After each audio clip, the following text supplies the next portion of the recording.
importante po na pasinungalingan ni Marcos Jr. na siya ay bangag at ngayon, hindi lang naman po yung pulboronic video ang ebidensya, pati na po sarili niyang kapatid.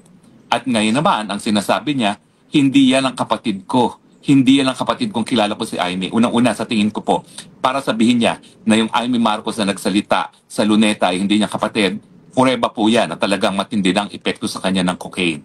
Yan po'y hallucination. At kung titignan niyo po talaga sa internet, sa Mayo Clinic, ang hallucination po talaga ay isang side effect ng chronic cocaine addiction.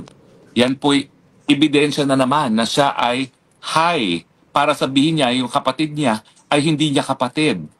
Na matindi po yan, no? At sinabi pa niya yan sa isang press conference. So parang hindi na niya tinatago na siya'y naghahallucinate.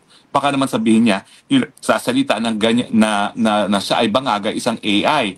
Well, paulit-ulit naman po na sasabihin niya ni Amy Marcos, di naman magbabago ang sasabihin niya at hindi niya mapapatunayan na AI yung mga sinabi ni Amy Marcos sa harap ng milyong-milyong Pilipino gaya ng hindi po AI yung pulvoronic video na aking ipinakita.